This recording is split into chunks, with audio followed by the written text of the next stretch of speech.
bohong. Aku hanya memikirkan satu peraturan penting. Kenapa kau lakukan hari ini kalau kau bisa melakukannya besok? Hahaha. Few moments later.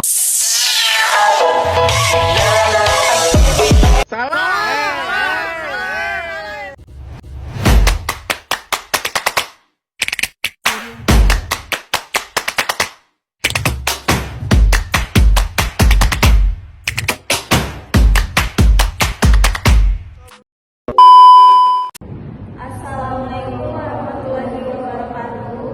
Kami dari kelompok 10 perkenalkan nama saya Salma Silvani. Saya Dita Supamelia. Di sini kami akan membahas tentang pengertian penjualan angsuran, pengakuan laba kotor dan guna. Langsung aja ke pengertian. Akuntansi mengenal dua jenis penjualan, yaitu penjualan umum dan penjualan angsuran. Penjualan umum terdiri dari penjualan tunai dan penjualan secara kredit. Penjualan tunai adalah penjualan yang pembayarannya diterima sekaligus langsung lunas. Sedangkan penjualan kredit adalah penjualan yang pembayarannya diselesaikan dalam 2 tahap atau lebih. Sedangkan penjualan angsuran adalah penjualan yang tidak dibayar sekaligus, tidak segera dilunasi. Penjualan kredit dan penjualan angsuran terlihat serupa, namun seluruh penjualan angsuran dapat digambarkan sebagai penjualan kredit, tetapi penjualan kredit yang dilunasi hanya dalam 2 tahap, bukanlah penjualan angsuran. Dalam hal penjualan angsuran, pembeli tidak dapat mengembalikan karena membutuhkan waktu untuk melunasinya. Selanjutnya ada metode penetapan laba kotor pada penjualan cicilan. Metode ini memandang penjualan cicilan seperti penjualan pada umumnya. Melalui pendekatan ini, pengakuan laba kotor dilakukan selama periode penjualan terjadi tanpa memperhatikan jumlah pembayaran atau jumlah angsuran yang telah dibayarkan. Pendekatan ini idealnya digunakan dalam kondisi-kondisi berikut ini. Yang pertama, penjualan cicilan tidak akan dibatalkan. Yang kedua, jangka waktu pelunasan relatif singkat. Yang ketiga, biaya yang terkait dengan penjualan angsuran dapat diperkirakan secara relatif akurat. Lalu yang terakhir, uang muka relatif besar dan cicilan relatif besar juga. Selanjutnya ada ilustrasi. Pada awal tahun 2019, PT Abadi melakukan penjualan angsuran seharga Rp 50 juta dengan syarat pembayaran sebagai berikut. Uang muka 10 miliar langsung diterima, sisanya dibayar melalui 4 kali angsuran tahunan. Siap akhir tahun, harga pokok penjualan 45 juta. Penerimaan kas sampai dengan jumlah 45 juta dianggap sebagai pembayaran harga pokok penjualan. Setelah itu, perusahaan baru mengakui laba kotor. Maka berdasarkan ilustrasi di atas, perusahaan baru mengakui laba kotor 50 juta pada tahun 2019. Selanjutnya itu ada tentang penjualan barang dagangan melalui cicilan. Penjualan barang dagangan dengan metode cicilan pada dasarnya memiliki konsep yang sama dengan penjualan biasa. Bedanya, pembayaran dilakukan secara bertahap sehingga laba kotor tidak langsung diakui seluruhnya pada saat penjualan terjadi.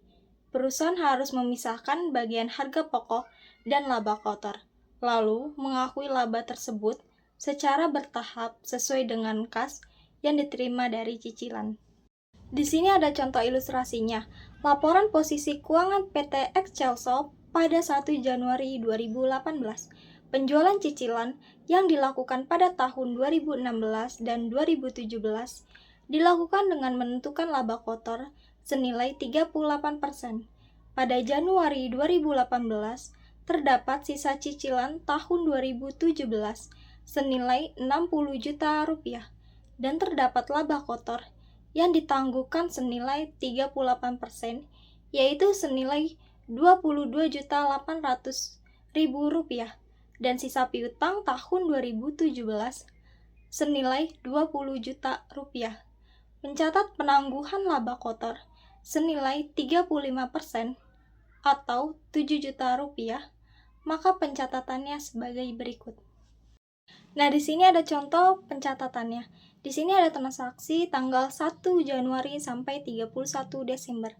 Yang pertama itu melakukan penjualan umum, penjualan tunai sebesar 250 juta, dan penjualan secara kredit sebesar 200 juta. Penjualan cicilannya sebesar 150 juta. Nah, di sini ada sisi debit dan kreditnya. Di sisi debitnya itu ada kas sebesar 260 juta, dan di sisi debitnya juga lagi ada piutang usaha penjualan umum sebesar 200 juta. Dan di sisi kreditnya ada sebesar 460 juta. Dan di sini ada sisi debitnya juga, piutang usaha penjualan cicilan tahun 2019 sebesar 150 juta. Dan di sisi kreditnya ada penjualan cicilan sebesar 150 juta. Terus yang kedua itu ada membeli barang dagangan secara kredit sebesar 425 juta. Nah, di sini ada sisi debitnya pembelian sebesar 425 juta. Dan di sisi kreditnya ada piutang usaha sebesar 425 juta. Nah, yang ketiga itu ada menerima penambahan kas yang bersumber dari penjualan sebagai berikut. Piutang usaha umum sebesar 190 juta, piutang usaha cicilan tahun 2019 sebesar 80 juta, piutang usaha cicilan tahun 2017 sebesar 40 juta, piutang usaha cicilan tahun 2016 sebesar 15 juta. Nah, di sini ada jurnalnya. Di sini ada akun jurnalnya. Yang pertama ada piutang usaha umum sebesar 190 juta. Terus juga ada piutang usaha cicilan 2019 ada sebesar 80 juta. Piutang usaha cicilan 2017 sebesar 40 juta. Piutang usaha cicilan 2016 sebesar 15 juta. Yang keempat itu ada harga pokok barang yang terkait dengan penjualan cicilan sebesar 90 juta rupiah. Nah, di sini ada akunnya. Ada pengiriman atas penjualan cicilan sebesar 90 juta, sama ada harga pokok penjualan cicilan sebesar 90 juta rupiah. Nah, yang kelima itu ada menutup perakhiran penjualan cicilan dan melakukan pencatatan atas laba. Di sini ada jurnalnya, yaitu laba kotor ditangguhkan 2019 sebesar 60 juta rupiah. Slide selanjutnya yaitu penjualan cicilan dengan tukar tambah atau trade-in. Penjualan cicilan dengan tukar tambah adalah skema penjualan di mana pelanggan menukarkan barang lamanya sebagai sebagian dari pembayaran, lalu melunasi sisanya secara cicilan. Nilai barang lama akan mengurangi harga pokok barang baru, sehingga cicilan menjadi lebih ringan. Skema ini menguntungkan karena meningkatkan minat beli pelanggan, mempercepat penjualan, dan mengurangi kebutuhan uang muka. Namun, perusahaan perlu memastikan penilaian barang lama dilakukan secara objektif agar tidak merugikan. Ilustrasinya yaitu sebuah barang memiliki harga pokok senilai 675 juta, dijual dalam harga 1 miliar. Perusahaan menerima pembayaran berupa barang bekas pakai dengan nilai tukar tambah sebesar 200 juta. Biaya perbaikan atas barang bekas tersebut ditetapkan 20 juta, dengan harga jual setelah dilakukan perbaikan senilai 275 juta. Perusahaan menetapkan laba kotor penjualan senilai 20%, maka pencatatannya adalah sebagai berikut. Barang dagangan dengan tukar tambah 200 juta ditaruh di debit, nilai tukar lebih di 100 juta ditaruh di debit, piutang usaha cicilan 700 juta ditaruh di debit, penjualan cicilan totalnya ditaruh kredit yaitu 1 juta.